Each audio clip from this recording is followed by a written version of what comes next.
It's beer o'clock on Real Ale Craft Beer. Today we've got a beer from Lord's Brewing Company, and this is a can of their Roy. It's a Cranberry Infused Pale Ale coming in at 5.8% ABV in a 440ml can. Looks absolutely superb. I like the branding. I like the people. Love the people at the brewery. Did a top laugh. Hello everybody at Lord's.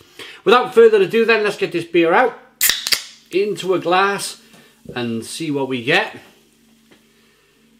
Cranberry Infused Pale Ale.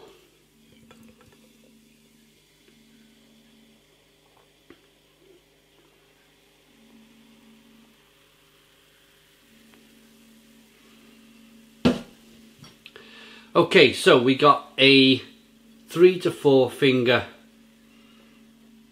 slightly off white head. If you look at that carefully, it's got a slight kind of caramel, kind of pinky look to the head. The beer in the glass is amber in colour, good levels of carbonation. It looks a really good quality beer. I mean, looking at that beer, the head is dissipating nicely. It's good levels of carbonation. There's a slight little bit of haze in there. It's really good. Let's get the all-important aroma. Ooh, that's different.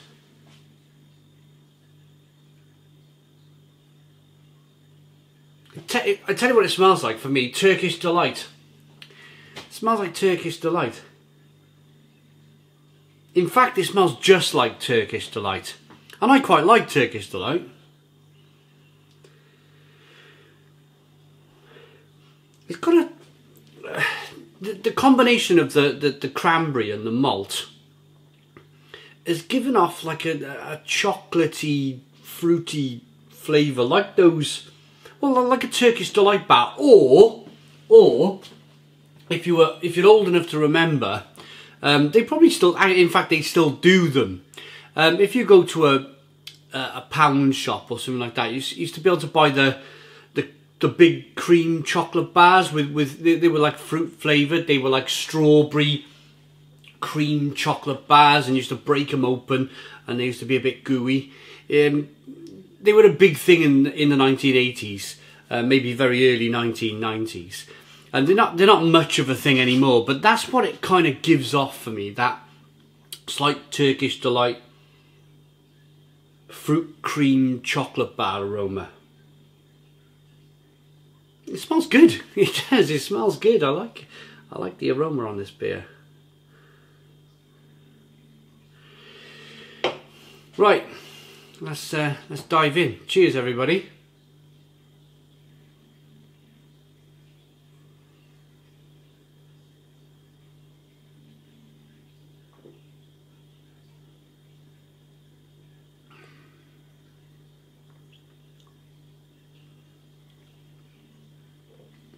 Yeah, it's got like, I'll tell you what it kind of reminds me of. It kind of reminds me a little bit of a white stout. It's got that white stout feeling about it. It's chocolatey. Of course, a Turkish Delight, I was just talking about that. It's chocolate covered. It's got a chocolatey feel to this beer. And I think it's the cranberries and the malt that's creating this kind of slight white chocolate or sweet milk chocolate flavour. It's really interesting.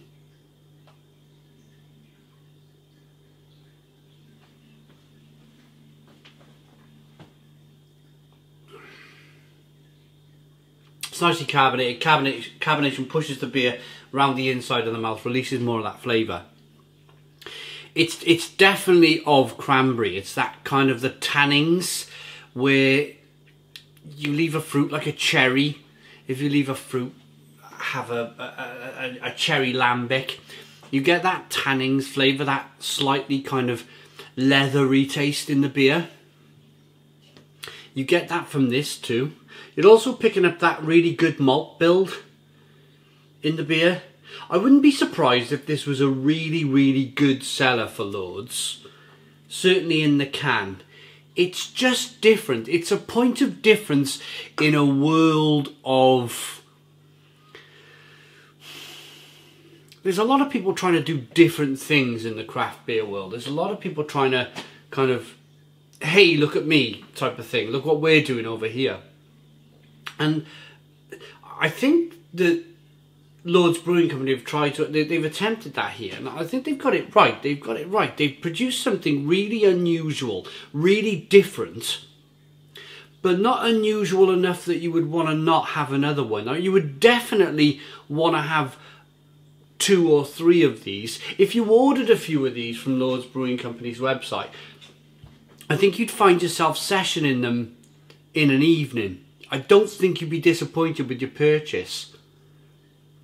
It's a funny one, it really is a funny one, because there might be some people out there that really dislike that white chocolate or that kind of Turkish Delight flavours. It all depends if you like Turkish Delight. If you like Turkish Delight, you're going to like this beer.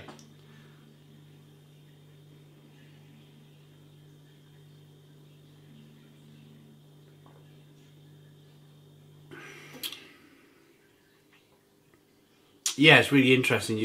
There's enough cranberry. There's a lot of cranberry in here to offset the malt. It's quite a bready, biscuity. It's like a fresh French baguette. You've walked through this wonderful French village. You've walked through the local bakery, and you can smell the baguette on the way through. You can smell it cooking. It's leading you down the road with your nose. You know, you go into the bakery whether you like it or not. And you're picking up a baguette, and it's still warm, and it still smells fantastic, and it's very rustic. It's kind of like that lovely biscuity, bready aroma to the beer. That kind of is over there, the sweetness for the beer. There is a sweetness from the cranberry, but it's also, again, it's giving off like a slight kind of leathery, tanning, almost like a cherry lambic-like flavour.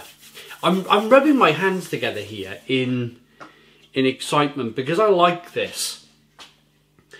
A cranberry infused pale ale that is named in honour of a scruffy little pink bear that was the most beloved stuffed toy of our head brewer, to his eternal shame. Pardon me. This peach, or the peach coloured beer, is slightly tart, but offers a soft malt sweetness on the finish. The cranberry element is well balanced and is complemented by a delicate hop profile. Lord's Brewing Company, Heath House Mill, Golcar, Bolstermoor, Huddersfield. The ingredients are water, malted barley, malted wheat, yeast, cranberry puree, Dana and whole Milan hops, and it's 5.8% ABV. Yeah, I'm going to rate it. I'm going to rate this. I really like it. It's a really, really different beer. It's something that in all of the years that I've been reviewing beer, drinking over 7,300 beers on the channel, it's different. It's different even for me after drinking all that different beer, or all the different beers that are out there. I like it enough to give it an 8 out of 10. It's an 8 out of 10 from Real Ale Craft Beer. Please put your comments in the comments box, subscribe to our daily beer and food reviews, give us a big fat thumbs up. Boom! Cheers!